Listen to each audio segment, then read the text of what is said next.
नमस्कार, मैं हूं मनोज वर्मा और ज्ञान दीक्षा चैनल में एक बार फिर से हम आपका स्वागत करते हैं। आप अभी तक हम इस इकाई में आपको इंटरमीडिएट की शिक्षा शास्त्र में सीखना पढ़ा रहे थे। तो हमने इससे पहले वीडियो में आपको सीखने का अर्थ और परिभाषा हम आपको बता चुके हैं। मैंने पिछले वीडियो में आपसे कहा था कि अगले वीडियो में हम थॉर्नडाइक द्वारा प्रतिपादित सीखने के जो नियम हैं उसके बारे में हम आपको अध्ययन कराएंगे। तो आज हम समय नष्ट न करते हुए सीधे हम आपको अपने चैप्टर पर ले चलते हैं। अपने जो अध्याय का थॉर्नडाइक द्वारा प्रतिपादित सीखने के जो नियम हैं उसको हम आपको बताएंगे। आपको पता होगा कि प्रसिद्ध शिक्षा मनोवैज्ञानिक जो हैं थॉर्नडाइक उन्होंने सीखने के नियम अपने तरीके से बताए हैं। उन्होंने कहा था सिद्धांत तथा व्यवहार दोनों को स्पष्ट करने से बारंबार ये बात देखने को मिलती है कि मानव का शिक्षण प्रायः तैयारी, अभ्यास और परिणाम के नियमों पर कार्य करता है। उन्होंने अपने इस नियमों को तीन प्रमुख भागों में बांटा है। उन्होंने कहा था सबसे पहले सीखने से पहले सबसे पहले व्यक्ति तैयारी करता है। तो उन्होंने बताया कि तैयारी का नियम होना चाहिए, दूसरा अभ्यास का नियम बताया और तीसरा बताया प्रभाव का नियम। तो थॉर्नडाइक ने तीन नियम जो बताए, पहला बताया है तैयारी का नियम, दूसरा बताया है अभ्यास का नियम और तीसरा बताया है प्रभाव का नियम। आपको पता होगा कि जब कोई व्यक्ति सीखता है तो सीखने से पहले वो मानसिक रूप से तैयार होता है कि फला चीज को हम सीखेंगे। मान लेते हैं कोई साइकिल चलाना चाहता है या साइकिल सीखना चाहता है तो मानसिक रूप से और शारीरिक रूप से तैयार होता है कि साइकिल हमें चलानी है। थॉर्नडाइक ने सीखने के प्रथम नियम तैयारी के नियम में बताया है कि जब हम कोई कार्य करने बैठते हैं उससे पहले मानसिक रूप से तैयार होने पर सीखने की प्रक्रिया संतोषजनक रहती है। यही कारण है कि इस स्थिति में हमें सीखने के लिए कुछ भी प्रयत्न नहीं करना पड़ता। यानी डायरेक्ट हमारा जब मन पहले से यानी हम तैयार हो चुके होते हैं मन मस्तिष्क से, शरीर से, तो हमें विशेष उस पर प्रयत्न करने की जरूरत नहीं होती है। इस प्रकार अतिरिक्त यदि कहा जाए कि कार्य को करने के लिए पूर्ण रूप से तैयार हैं तो वास्तव में वो कार्य हमसे नहीं कराया जा रहा, बल्कि हम उस दिशा में हमारे प्रयत्न संतोषजनक ही रहेंगे। यानी जबरन कोई कार्य नहीं हो रहा है तो हमारे कार्य का जो फल होगा वो संतोषजनक रहेगा। इसके साथ साथ हम कह सकते हैं कि यदि किसी कार्य को करने में तैयारी नहीं है तो कार्य हमसे बलपूर्वक कराया जा रहा है तो उस कार्य से हमें कहते हैं ना असंतोषजनक ढंग से ही कार्य होगा, यानी उसमें हमें सफलता प्राप्त नहीं होगी। तो इस प्रकार हम कह सकते हैं कि तैयारी द्वारा किया गया कार्य संतोषप्रद होता है। साथ ही हम यदि कार्य को पूर्ण स्तर से तैयार नहीं होते हैं, तत्पर नहीं होते हैं, तो सीखने में हमारी रुचि भी नहीं रहती है। बात करते हैं सीखने में तैयारी के नियम का महत्व, तो हम कह सकते हैं कि अगर देखा जाए तो तैयारी सीखने में महत्वपूर्ण यानी उल्लेखनीय महत्व रखती है। अगर हम किसी विषय को सीखने के लिए छात्रों को मानसिक रूप से तैयार नहीं देखते हैं तो उस पर किया गया प्रयास व्यर्थ रहेगा। शिक्षक का दायित्व रहता है कि वो कक्षा में किसी नए विषय को पढ़ाने से पहले उसे छात्रों की मनोस्थिति और छात्रों को व्यक्तिगत रूप से उसके मानसिक स्तर को जान लेना होता है कि वो मानसिक रूप से तैयार है या नहीं है। मान लेते हैं अगर कोई बालक या कक्षा में लोग अगर मानसिक रूप से उस विषय को सीखने के लिए तैयार नहीं है तो शिक्षक द्वारा किया गया श्रम अपव्यय ही रहेगा। तो इस प्रकार हम कह सकते हैं कि तैयारी का नियम जो है सीखने में अहम रोल अदा करता है। थॉर्नडाइक जी ने जो दूसरा नियम बताया है वो है अभ्यास का नियम। आपको पता होना चाहिए एक बार कोई कार्य हम करते हैं और उसकी पुनरावृत्ति नहीं कर पाते तो कार्य हमसे भूल जाता है, यानी वो कार्य हमसे हट जाता है, छूट जाता है। तो अभ्यास के नियम में थॉर्नडाइक द्वारा दूसरा नियम जो बताया गया है जो अभ्यास का नियम है उसमें सीखने से में अभ्यास का पर्याप्त महत्व बताया है। यानी कह सकते हैं कि जिस कार्य को सीखना चाहते हैं उसे बार बार दोहराना चाहिए। यानी जब तक हम उस कार्य को दोबारा दोहराएंगे नहीं तो कार्य हम सही से सीख नहीं पाएंगे। कह सकते हैं कि उपयोग का नियम या अनुपयोग का नियम भी हम इसे कह सकते हैं। यानी अगर हम किसी चीज का उपयोग करते हैं तो हमें संज्ञान में रहता है, और जिस चीज का हम उपयोग नहीं करते हैं वो धीरे धीरे हमसे भूल जाता है। इस तरीके से हम कह सकते हैं कि हमारे शरीर की मांसपेशियों तथा स्नायु तंतुओं पर भी यही बात लागू होती है।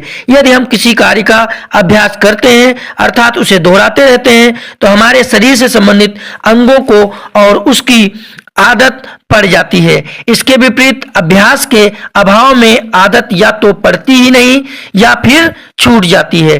थॉर्नडाइक ने आगे चल करके इस नियम में संशोधन भी किया है, और इस संशोधन के आधार पर उसने नियमित अभ्यास पर बल देने पर जोर देते हुए विचारों का साहचर्य और स्पष्ट अर्थ सीखने तथा संकेतों तथा अधिकतम सीखने के प्रयोग को सम्मिलित किया है।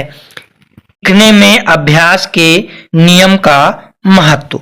अगर बात करते हैं थॉर्नडाइक के अभ्यास के नियम के सीखने में महत्व की, तो सीखने की प्रक्रिया को मजबूती प्रदान करने के लिए पर्याप्त अभ्यास की आवश्यकता होती है।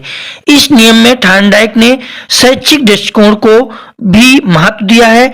इस नियम को ध्यान में रखते हुए शिक्षा प्रदान करने से विशेष लाभ प्राप्त होता है। इसके लिए हम कह सकते हैं यदि अध्यापक बीच बीच में मौखिक अभ्यास पर भी यानी मौखिक अभ्यास पर अगर बल देता है तो शिक्षा अधिक प्रभावशाली सिद्ध होती है। इस प्रकार अभ्यास द्वारा पढ़ाई गई सामग्री की समुचित पुनरावृत्ति अगर होती रहे तो अधिगम को बल मिलता है और निश्चित ही आशाजनक सफलता प्राप्त होती है। तीसरा है प्रभाव का नियम। थॉर्नडाइक ने अपने तीनों नियमों में अंतिम में बताया है प्रभाव का नियम। मान लेते हैं कोई सीखने की जो प्रक्रिया होती है या सीखने की बात आती है, अगर उस जिस विषय वस्तु को हम सीख रहे हैं उसका हमारे ऊपर क्या प्रभाव पड़ता है ये भी सीखने में महत्वपूर्ण होता है। प्रभाव के नियम में अगर कहा जाए तो प्रभाव का अर्थ परिणाम से होता है, यानी उसका आप पे परिणाम क्या मिलेगा।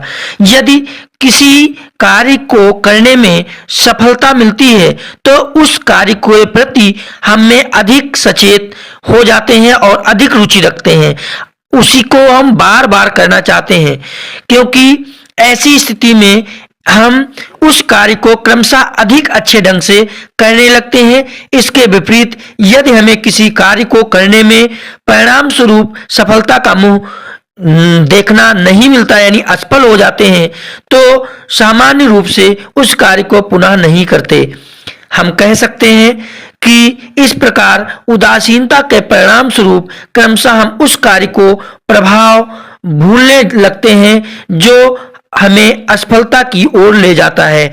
सफलतापूर्वक सीखने का प्रभाव ये होता है कि सीखने की गति में स्वतः ही वृद्धि होने लगती है, जबकि असंतोष एवं असफलता की दिशा में सीखने की गति ठेस पहुंचती है और वो धीरे धीरे उसको हम नहीं करते हैं।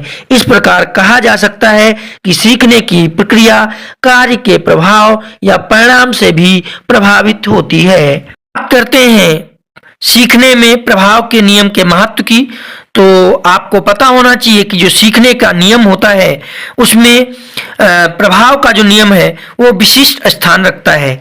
इस नियम के अनुसार सीखने की प्रक्रिया में प्रेरणा का विशेष महत्व होता है, यानी हम किसी छात्र को किसी बात को सिखाने के लिए अगर हम प्रेरित करते हैं और कहते हैं कि इसको करने से आपको ये चीज मिलेगी तो वो उसे और अच्छी तरीके से करता है। इस तथ्य को अगर ध्यान में रखते हुए एक शिक्षक को चाहिए कि वो छात्रों को शिक्षित करते समय अधिक से अधिक समुचित ढंग से प्रेरित करता रहे। पुरस्कार एवं दंड व्यवस्था को भी वो लागू कर सकता है इस प्रक्रिया को चालू करने में। सीखने के प्रभाव के नियम को अगर भली भांत से लागू करके शिक्षा प्रदान की जाए यानी शिक्षा की प्रक्रिया चलाई जाए तो उसमें आशातीत सफलता प्राप्त होती है। आगे बढ़ने से पहले मैं आपसे एक बार कहना चाहूंगा कि अगर हमारे चैनल में आप नए हैं तो हमारे चैनल को सब्सक्राइब कर लें, और वीडियो अगर अच्छा लगे तो आप लाइक करें और दूसरे लोगों को भी शेयर करें, जिससे उनको भी इसकी जानकारी प्राप्त होती रहे। सीखने से संबंधित कुछ अन्य नियम की बात अगर करते हैं तो थार्नडाइक ने जो 3 नियम बताए हैं, इसके अलावा अन्य विद्वानों ने भी कुछ नियम बताए हैं। उनमें पहला नियम आता है नवीनता का नियम। हम जानते हैं कि जब शिक्षक नया होता है या बच्चों के सामने कोई नई चीज आती है तो बच्चा उसे सीखने में रुचि लेता है। तो नवीनता का नियम यही कहता है, इस विषय में गेट्स महोदय कहते हैं कि अन्य बातों में समानता होने पर भी अभ्यास में जितनी अधिक नवीनता होगी, परिस्थितियां तथा प्रतिक्रिया के मध्य संबंध उतना ही अधिक मजबूत होगा। अर्थात हम कह सकते हैं कि सीखने या सीखे जाने वाले कार्य का अभ्यास निकट भूतकाल में ही किया गया हो तो उसे सरलता से सीखा जा सकता है। इसके साथ साथ अगले नियम की अगर बात करते हैं तो बात है पुनरावृत्ति का नियम। पुनरावृत्ति का नियम भी अभ्यास के नियम की तरह ही है। यह नियम थार्नडाइक द्वारा प्रतिपादित जो अभ्यास का नियम है उसके समान है। इस नियम के अंतर्गत कहा जा सकता है कि जिस कार्य को व्यक्ति बार बार दोहराता है, बार बार करता है, उस कार्य को वह शीघ्र सीख लेता है। इस विषय में भी गेट्स महोदय कहते हैं कि अन्य बातों में समानता होते हुए भी जितना ही अधिक समय संबंध का अभ्यास किया जाता है उतना ही संबंध मजबूत होता है। इसके साथ साथ अगला नियम है अनाभ्यास का नियम। अनाभ्यास का नियम वो नियम है जब कोई व्यक्ति किसी सीखे हुए कार्य को दोबारा से दोहराता नहीं है, यानी अभ्यास नहीं करता है, तो दैनिक जीवन में प्रयोग नहीं करता है, तो वो सीखा हुआ कार्य भूल जाता है। इस नियम के विषय में भी गेट्स महोदय कहते हैं कि जब परिस्थिति तथा प्रतिक्रिया के मध्य परिवर्तनशीलता या परिवर्तनीय संबंध का बहुत समय तक अभ्यास नहीं किया जाता तो संबंध धीरे धीरे कमजोर पड़ जाते हैं।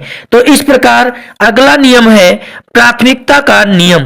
प्राथमिकता का नियम यानी जिस चीज को हम प्राथमिकता देते हैं, यानी पहले करने का प्रयास करते हैं, यानी कार्यों की श्रृंखला में सबसे आगे रखते हैं, वो कार्य अच्छे ढंग से सीख जाते हैं, अधिक समय तक विस्मृत नहीं करते।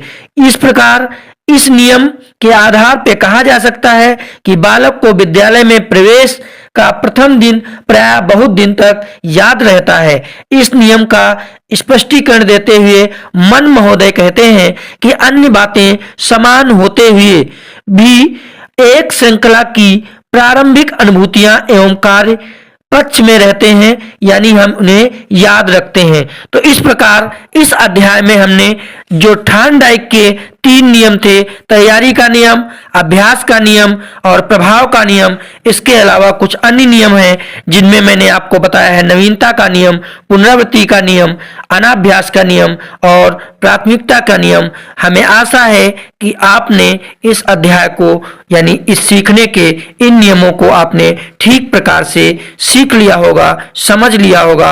अगर आपको और कुछ इस विषय में सीखना समझना है तो हमें कमेंट करके अवश्य बताएं। जय हिंद, जय भारत।